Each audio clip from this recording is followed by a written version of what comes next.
Alhambra Productions presents The Rights and Responsibilities of Marriage. السلام عليكم. أعوذ بالله من الشيطان الرجيم. بسم الله الرحمن الرحيم، والصلاة والسلام على أشرف الأنبياء والمرسلين وعلى آله وصحابته ومن تبعهم بإحسان إلى يوم الدين. اللهم لا علم إلا ما علمتنا إنك أنت العليم الحكيم. اللهم علمنا ما ينفعنا وانفعنا بما علمتنا وزدنا علما. اللهم افتح علينا حكمتك وانشر علينا رحمتك يا ذا الجلال والإكرام. وصل اللهم على سيدنا محمد وعلى آله الكرام. ولا حول ولا قوة إلا بالله العلي العظيم. ولا حول ولا قوة إلا بالله العلي العظيم. ولا حول ولا قوة إلا بالله العلي العظيم. اللهم إني أعوذ بك من الهم والحزن، وأعوذ بك من العجز والكسل، وأعوذ بك من الجبن والبخل، وأعوذ بك من غلبة الدين وقهر الرجال. Alhamdulillah. Before we go into the subject, what I wanted to do, because there's a beautiful hadith about Imam Ali, it's in At-Tirmidhi, and when he talked about all the end of latter days tribulations and all the difficulties, the Prophet ﷺ said, "Fitanun kaqata' al-layl al-mudhlim." The tribulations would come like periods of a dark black night, one after another. And Imam Ali radiallahu anhu said, "Man makhraj yawma idhin ya Rasulullah." How do we get out of that in those days? And he said, "Kitabullah." The way out is the Book of Allah, because that's really for us, that is the explanation. And so I want to look. This relates to male-female relations, which is what this is about, inshallah, and then the result of those relationships, which are generally children. The chapter, which is called Ar-Rum, Surah Ar-Rum. Generally, it's called Ar-Rum, and it refers to the Eastern Roman Empire. But Ar-Rum generally refers also to Europeans, and also to Christian. It begins like the Baqarah with Alif Lam Mim, and then it just mentions about the Romans, غُلِبَتِ الرُّوم, that the Romans have been defeated. فِي أَدْنَى الْأَرْضِ, and this was in the nearer land, but it also means the lowest point, which is Palestine. Palestine is the lowest point on the earth.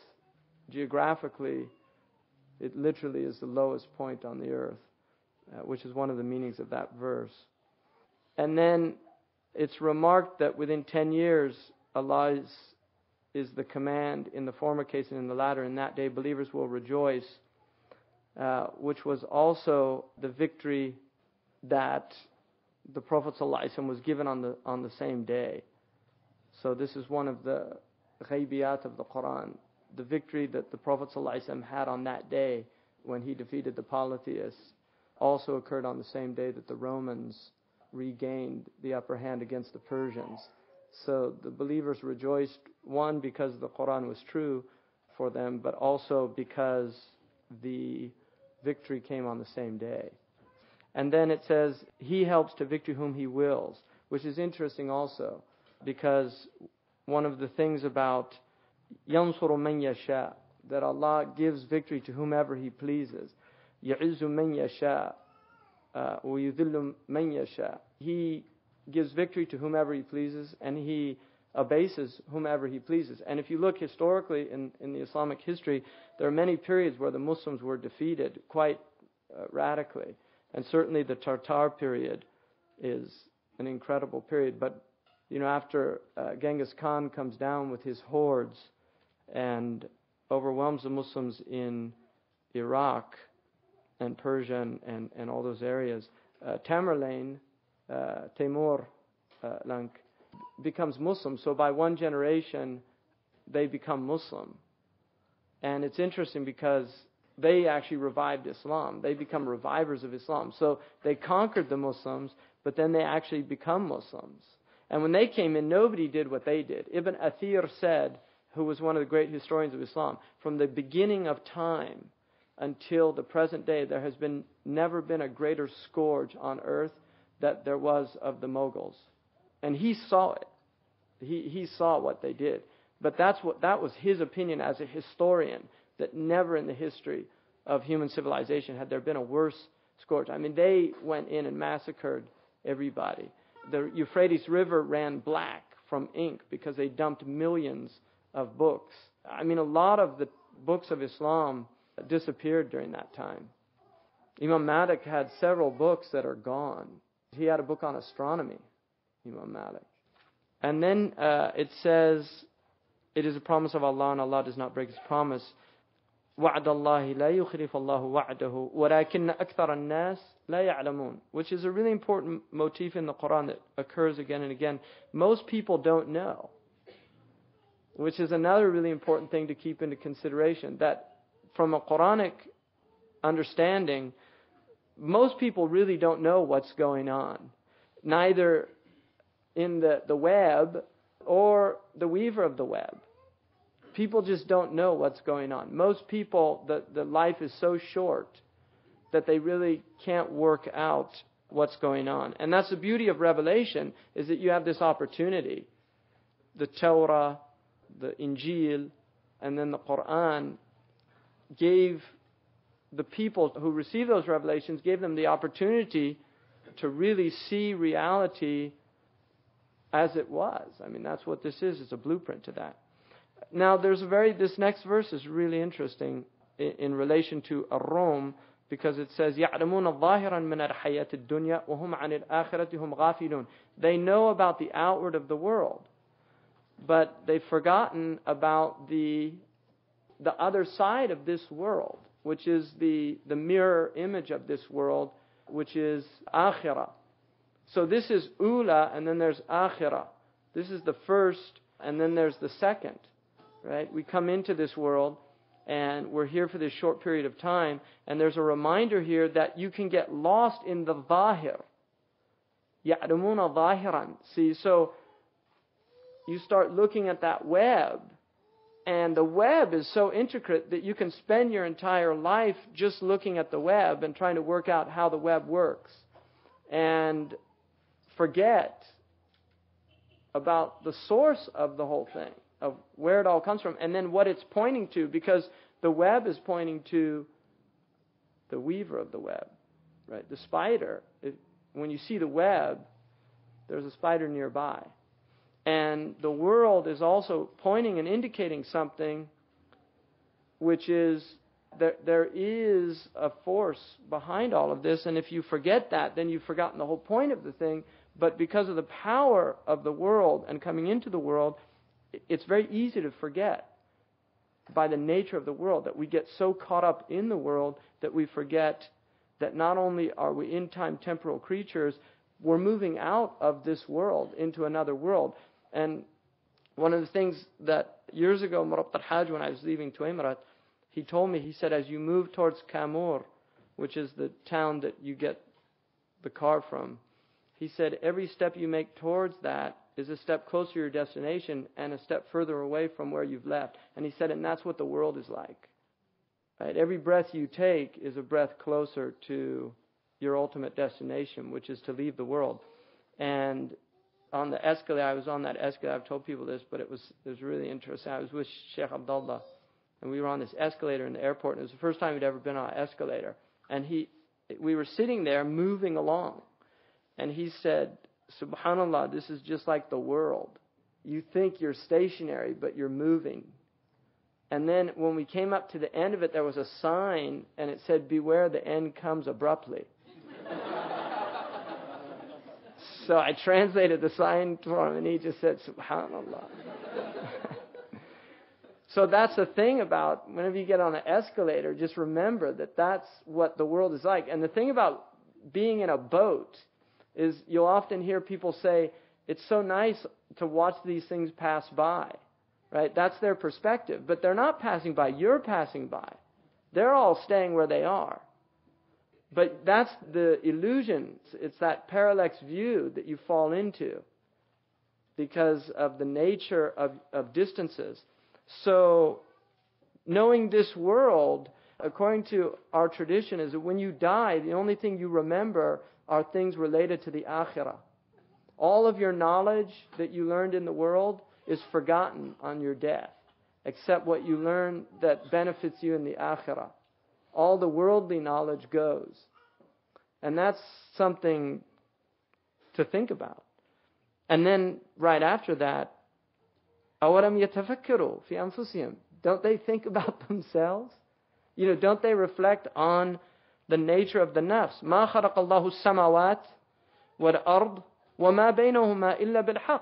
Allah didn't create the heavens and the earth and what's between them except with the truth. وَأَجْرٍ مُسَمَّى. And to an appointed term. And even material sciences have arrived to that understanding that the universe does have, it would appear that it has an appointed term. It's going to end. وَإِنَّ كَثِيرًا مِّنَ النَّاسِ بِلِقَاءِ رَبِّهِمْ لَكَافِرُونَ. But so many people about meeting their Lord are in a state of rejection. They don't believe it, that it's going to happen. أَوَلَمْ يَسِيرُوا فِي الْأَرْضِ. Haven't they traveled in the earth? فَيَنْظُرُوا كَيْفَ كَانَ عَاقِبَةُ الَّذِينَ مِنْ قَبْلِهِمْ. Haven't they reflected on the people who existed before them? كَانُوا أَشَدَّ مِنْهُمْ قُوَّةً. They had greater strengths than they did. وَأَثَارُوا الْأَرْضَ وَعَمَرُوهَا أَكْثَرَ مِمَّا عَمَرُوهَا. They actually did things with the earth and cultivated the earth in ways that you haven't done. And I don't care what, all the buildings that modern man has made. Look at the pyramids. Look, because we don't even know what was going on there.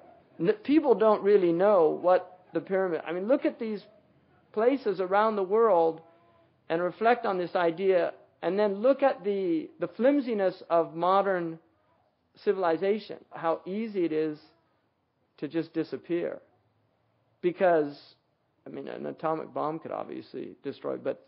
So, this is the idea that the ancients, they did extraordinary things. وَجَاءَتْهُمْ رُسُلُهُمْ بِالْبَيِّنَاتِ. And these messengers came to them with all these clear signs. فَمَا كَانَ اللَّهُ لِيَظْلِمُهُمْ.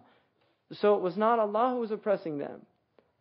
It wasn't Allah who was oppressing them. وَلَكِنْ كَانُوا أَنفُسُهُمْ يَظْلِمُونَ. But they oppressed themselves. And that's another important motif to remember in the Quran. There's this constant understanding that we oppress ourselves, and that there's things to learn in the world. And one of them is that when you point fingers outside of yourself, you're deflecting always from the real work, because you cannot change what is outside yourself in the way that you can change what's inside yourself.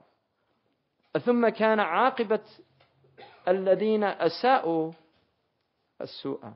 And then the affair of those who did these foul things, أَنْ كَذَّبُوا بِآيَاتِ اللَّهِ وَكَانُوا بِهَا يَسْتَهْزِئُونَ, that they denied the signs of God and then they made fun of them. And this is a really important thing in the Quran, istihza, the idea of making fun. None of the people that made fun of the Prophet became Muslim. Not one of them. They were called the mustahzi'un. Not one of them became Muslim. The people that mock and joke about any sacred thing. The Prophet never made fun of people's beliefs, ever. You'll find nowhere in the seerah where he made fun of anyone's belief.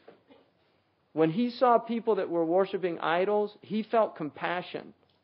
He did not feel mockery or superiority. He really wanted those people to be free of the fetters of superstition. That this is not worthy of worship. And that's what La ilaha illallah means. There's nothing worthy of worship. That's the interpretation that the scholars give it. La ilaha, la ma'bud bihaqqin. There is nothing worshipped in truth other than Allah. There can be things worshipped, but they're not worshipped in truth. La ma'buda bihaqqin siwa Allah. There's nothing worshipped in truth except Allah subhanahu wa ta'ala. And so this idea of making fun of Allah's signs is really, really dangerous.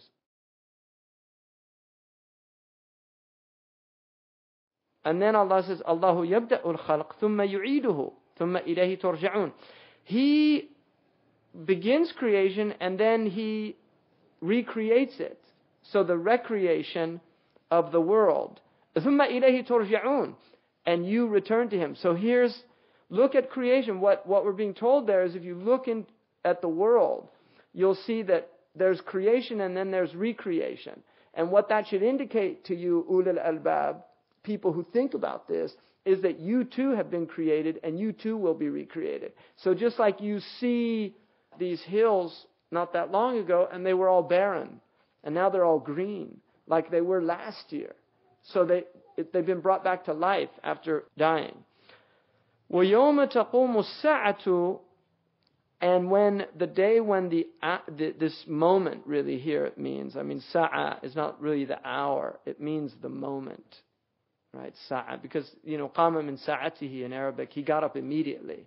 The Arabs use sa'a to mean something that's immediate. And the sa'a is, it's translated generally as the hour, but it means that momentous event of the recreating. Yublis al-mujrimun. And that's when the criminals, the mujrimun, the people of ijram, the people that did all these horrible things in the world, yublisu, they have iblas. In other words, they despair. Because now it's suddenly all come home. وَلَمْ يَكُنْ لَهُمْ مِنْ شُرَكَائِهِمْ شُفَعَاء. And they don't, none of these things they associated with other than Allah, they won't intercede for them. وَكَانُوا بِشُرَكَائِهِمْ كَافِرِينَ. And then they will even disbelieve in all of these things they worshipped in this world. They disbelieve in them. Because they realize it's empty. It's one of the signs of the latter days is that money becomes so prevalent that nobody wants it. It's one of the signs of the latter days. And the Prophet ﷺ said people will actually hold money in their hand and they say, for this I killed people. I actually took life for this. And now it's meaningless. So it's about these mental formations, right? It's about how you're viewing the world. Because your attachment to it at any given moment does not mean that you're going to be attached to it at another moment. There's people that will cling on to life at any cost, but then if they get a terminal illness, they want to die. Right? There's people that will actually ask other people to help them kill themselves. So attachment, the nature of that attachment is that at any given moment you can be attached. But it's not permanent because what you're attached to is not permanent. As long as you're attached to an impermanent thing, then your attachment by its nature is not permanent. And this is really important in relation to marriage, because that's one of the things about the nature of human relation is attachment. This idea of ta'alluq, that we become attached to the ephemeral. And especially the four things, because the Prophet ﷺ said, تُنْكِحَ الْمَرْأَةُ لِأَرْبَعٍ. A woman is married for four things. He's speaking to the men. A woman is married because of four reasons. لِجَمَالِهَا وَلِمَالِهَا وَلِنَسَبِهَا أَوْ لِحَسَبِهَا وَلِدِينِهَا. For her beauty, for her wealth, for her lineage. And then he said, and for her deen, her relationship with Allah. And then he said, فَضْفَرْ بِذَاتِ الدِّينِ تَرِبَتْ يَدَاكَ. Fadfar means, dhafar in the Arabic language is really to achieve, to attain, but it has the idea of attaining something really valuable. The Arabs don't use it. He said, attain this woman of deen and may you have success. Because the thing about deen, those other three things are impermanent. They don't survive the world. Whereas deen, according to our understanding, it survives the world. So your wealth doesn't survive the world, your beauty doesn't survive the world, and your lineage doesn't survive the world, because when the nafkha happens, the Quran says, لا أنساب بينهم يومئذ. There's no lineage between them. Ibn Abbas was asked about that in relation to the Prophet's family, and he said that's in the first nafkha.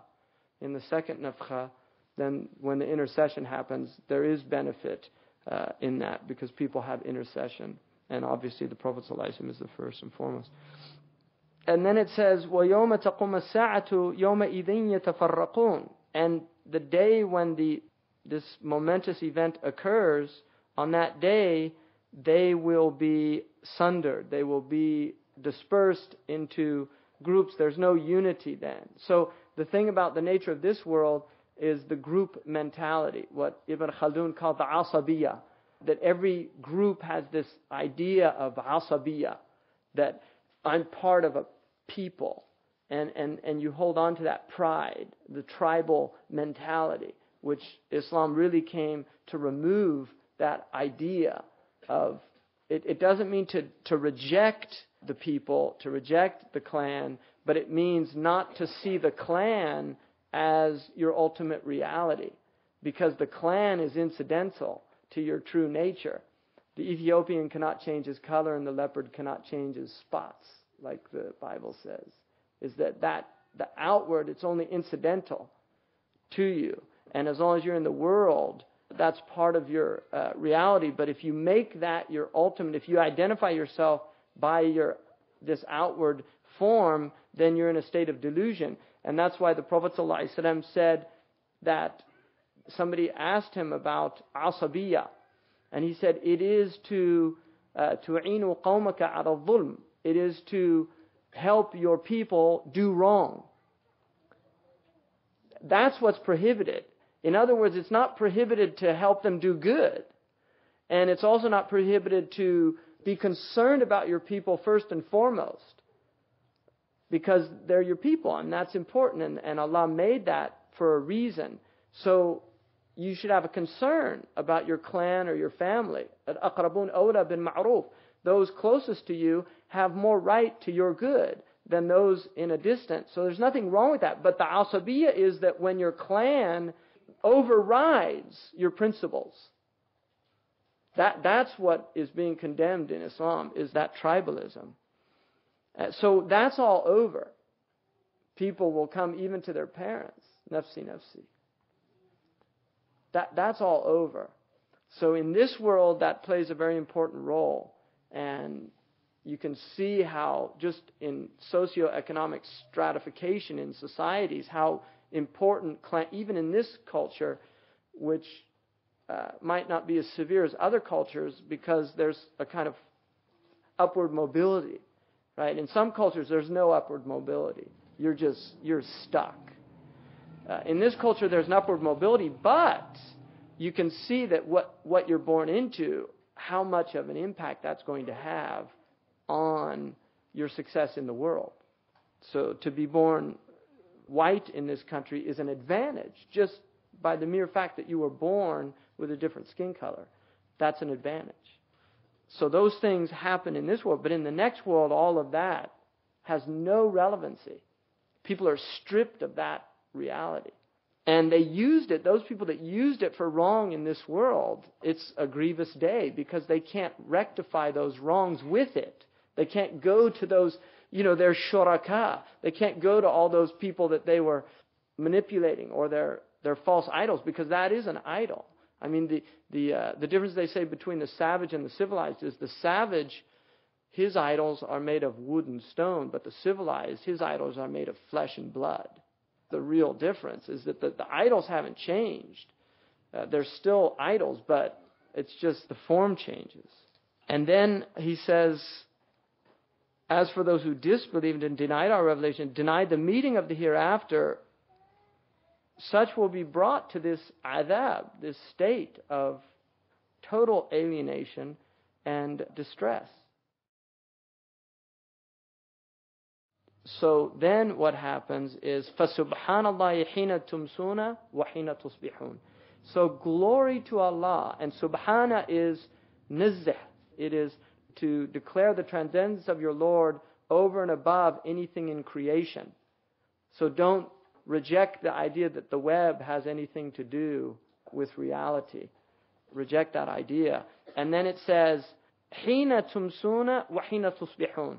As you come into the evening and as you come into the morning. In other words, the two ends of the day. And the secret of that is خَيْرُ الْأَعْمَالِ أَدْوَمُهَا وَإِنْ قَلْ. The best of actions are those that are most continuous, even if they're only small amounts. The point is that إِنَّ اللَّهَ لَا يَمَلُّ حَتَّى تَمَلُّ. Allah does not weary of giving you reward until you weary of doing the right action. The point is that if you do good, and remembering Allah is the greatest of goods, if you do good, do it in that way that you will maintain it. Because if you try to do this all the time, you'll grow weary of it. You won't be able to do it. And this is one of the secrets of the ahwal of the world, just that our states change in the world. Sometimes you're happy. If you were happy all the time, you wouldn't appreciate the state. بِضِدِّهَا تَتَمَيُّزُ الْأَشْيَاء, like the Arabs say. But through opposites, things are distinguished. If you were always happy, you wouldn't appreciate it. If you were always satiated, you wouldn't appreciate it. So when you're hungry, I mean, there's nothing in the world tastes better than plain bread in the middle of the Sahara Desert. You can't eat it here because you want the butter, you want the honey, you want the jam. But when you're in a place where it doesn't exist and somebody brings you some, it is incredible. So what is that? What changed? It's the idea of being deprived of something, and then when it's there, the appreciation is so much greater. And that's why Allah will distance you from Him. There are times when you will be distant from Allah. You won't be in that state where you're praying the way you should be praying, where you feel that presence. There's reasons for that. Allah does that for a reason, because if you were always in that state, you'd forget. And that's part of the nature of this world, is forgetting and remembering. And that's why this is the world of opposites. It's only the next world where the opposites are merged. But in this world, it's opposites. It's joy and grief. And then, وَلَهُ الْحَمْدُ فِي السَّمَاوَاتِ وَالْأَرْضِ وَعَشِيًّا وَحِينَ تُظْهِرُونَ. And He has praise in the heavens and in the earth. So, in other words, what you're doing on the earth is being done in heaven. And this is important because this goes to the alignment. This is what really human beings are meant to do, is align with the heavens. And the heavens are in a state of praise and awareness. So what you're doing, all of our practices, even tawaf, according to the tradition, there are angels doing tawaf around the arsh. So everything that we're doing here is really aligning with another order that is perfect. And it's the representation of it in the world is the night sky.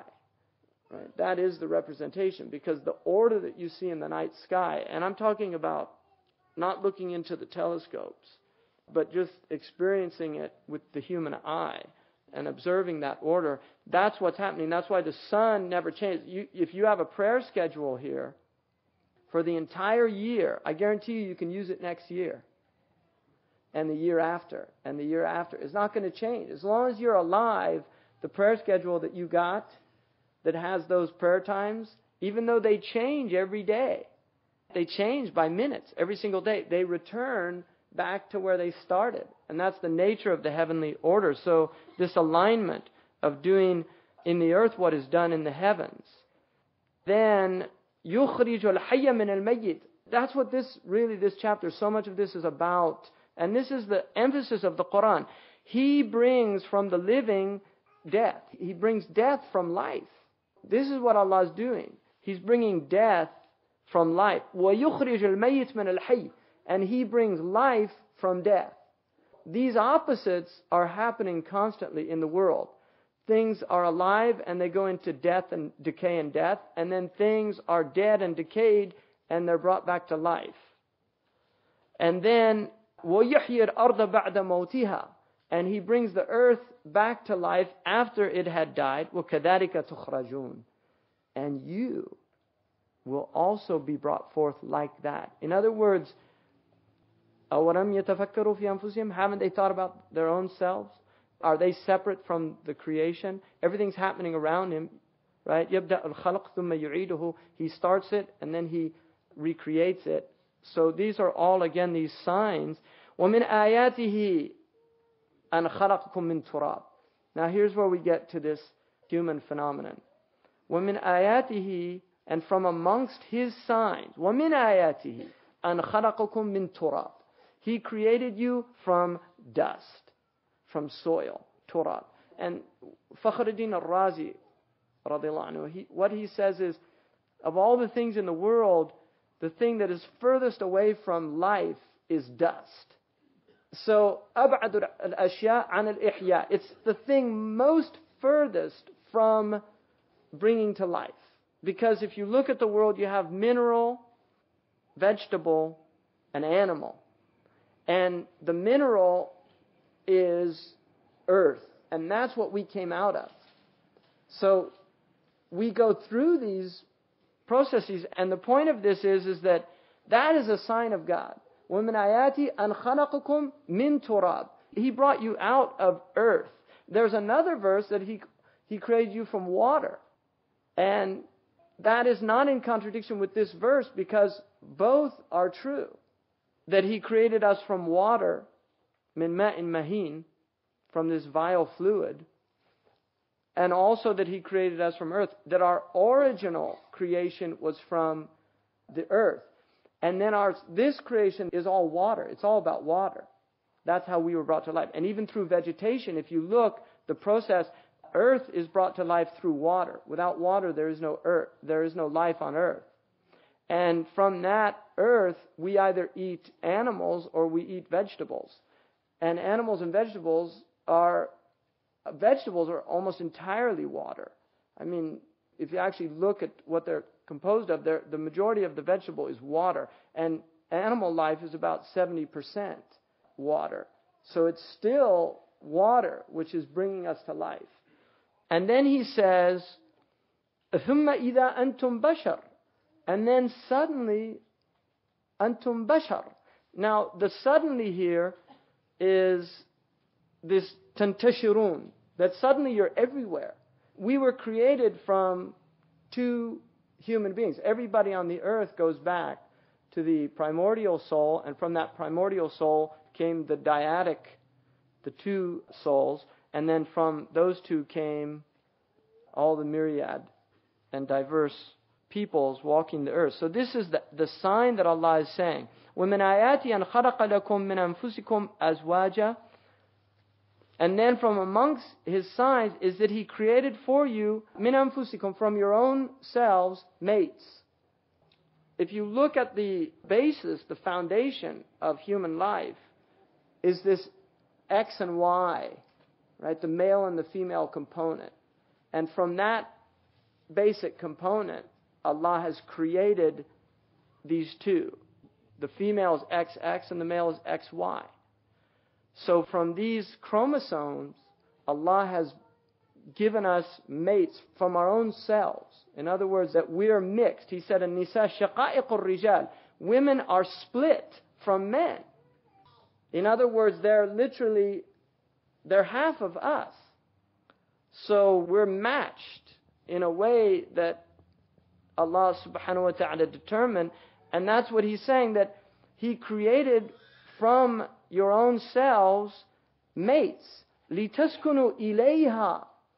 In order that you might find sakina, which is tranquility. إِلَيْهَا. Some of the mufassirin say that this is the souls, that the actual spiritual souls find this sakina in the mating. That there's this total tranquility. Some of them say, like Ibn Abbas radiallahu anhu, that this is the sakina that the man can only find in the woman.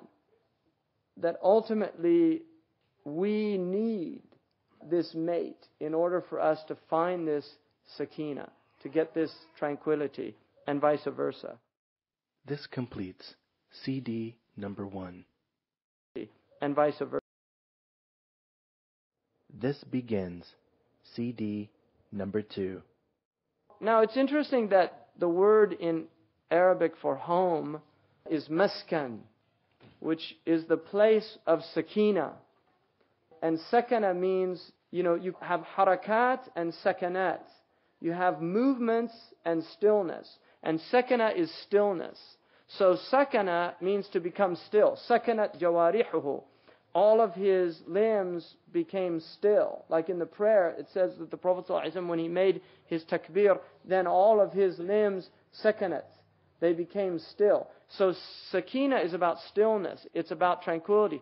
And so the turbulence that the soul has, what we're really looking for in the world is sakina.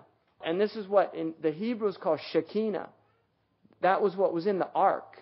Right? The tabut is the Shekinah. That's what God gave them. That was something they actually carried around physically in the world. They had the Shekinah. And Shekinah is from Allah. This is something from Allah subhanahu wa ta'ala that He gives. And that is what this is about. The whole world is a search for sakina. And the thing about entering paradise, what happens when they enter it? They just start saying salam, salam. over and over again. That's the first state of coming into paradise. It's peace. And that's قَوْلٌ مِّن رَبِّ الرَّحِيمِ. This is a word, سَلَامٌ قَوْلٌ مِّن رَبِّ الرَّحِيمِ. When they enter into paradise, they get this sudden, intense peace, and it's what they've been looking for all of their lives. And so they just start repeating it over and over again, and there's a tradition that says for 3 days, that's all they can say. They can't talk. They just say salam, which is a name of Allah as well. And when it's about Allah, it's about wholeness, that Allah is not compartmentalized. Allah is not made up of components. So peace is about wholeness.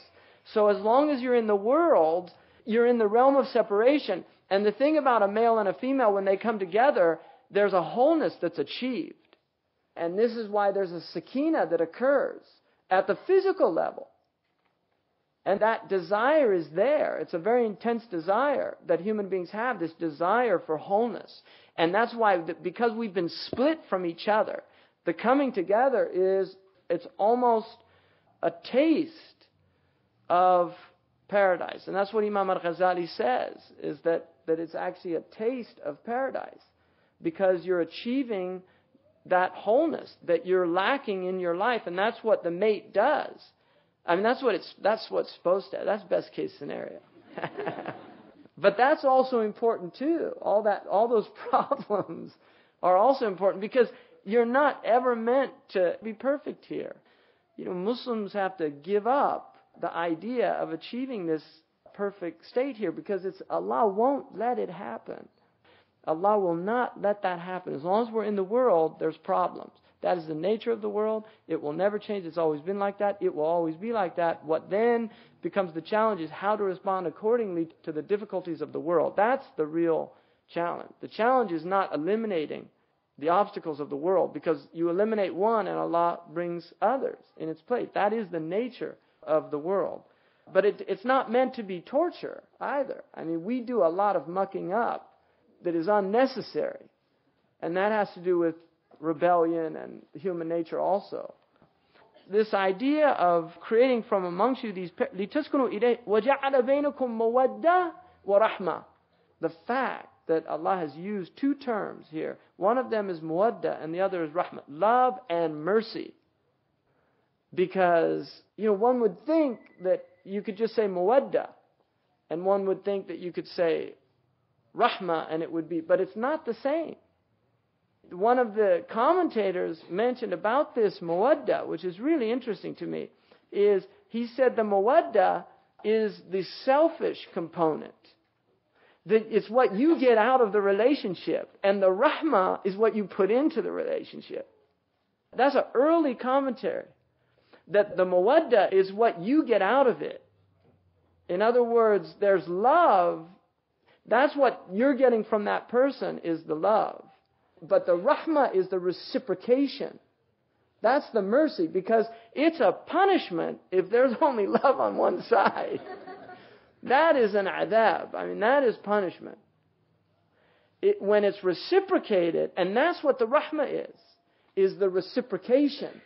But there's another also really interesting element to this, because one of the things that feminists say, which is very interesting, there's a feminist theory about love, which is love is what men give to women, and in return, women surrender power, prestige, all of the things that men have, that is the domain of men, that love is what they are given as the bribe to give up everything that they're giving up in this hierarchical relationship. Which is very interesting. It's an interesting idea. But the thing about it is that part of the secret of the woman is the rahmah. Because this relates etymologically to what a woman is. The only essential difference between a male and a female. It's not the private parts, because both the male and the female share that. It's the womb. I mean, that's the essential difference, is the womb. They have everything that we have, but we don't have everything that they have. The component that they have that we don't have is the womb. And the womb is the connection to the earth. And that's why the process that the woman goes through. It's more difficult for women to become abstracted because of the nature of a cycle. A monthly cycle connects a woman to the earth in a way that a man can become easily disconnected. I mean, this is really important distinction. But what comes out of the womb, the rahim, is rahmah. And that is why when Allah subhanahu wa ta'ala says that He created us from one soul, and then He said, خَلَقَ مِنْهَا زَوْجَهَا, and He made from it its mate, and then He said, وَبَثَّ مِنْهُمَا رِجَالًا كَثِيرًا وَالنِّسَاءَ, and He has dispersed in the world from those two initial many men and many women. And then Allah says, so have taqwa of Allah. Have this taqwa, الَّذِي تَسَاءَلُونَ بِهِ وَالْأَرْحَامِ. And also have taqwa of the arham, which is indicative of really what taqwa is. In other words, taqwa is about protecting, guarding. What it means is protect yourself with your Lord. Guard yourself, be in this state, a protective state with your Lord by not being in rebellion, but also protect those kinship bonds, because there's nothing more beloved to Allah after His unity in His servant than filial piety. When Allah is telling us that He created us to worship Him, He says, Anashkur li wa li walidayk, that you show gratitude towards me and to your two parents. So the first manifestation of your gratitude to Allah is being grateful to your parents, which is filial piety. And that's at the essence, at the root of really what this is all about. And that muwaddatan wa rahma, inna fi dhalika laayatin liqaumin yatafakkarun. This is a sign for people that are reflecting. If you're not reflecting, it's not a sign. And tafakkur is literally, it's interesting that fakara, which is to reflect, is related to kafara. Right? There's an ishtiqaq, there's a relationship between rejection and reflection. Right? If you're not reflecting, you're rejecting. I mean, if you're not in a state of reflecting on the signs of Allah, you'll fall into this state of rejecting the signs of Allah. So it needs tafakkur. And tafakkur in Arabic is from tafa'ul, which means to work. It's hard. It's takalluf. It takes effort. We like to go to sleep. I mean, that's human nature. And He's going to say that right after this. Right? وَمِنْ آيَاتِهِ مَنَامُكُمْ بِاللَّيْلِ وَالنَّهَارِ. From amongst His signs is that you're all walking around sleepwalking. Not just in the nighttime, but in the daytime as well. That you're sleeping in the day and the night. And that is a sign of Allah.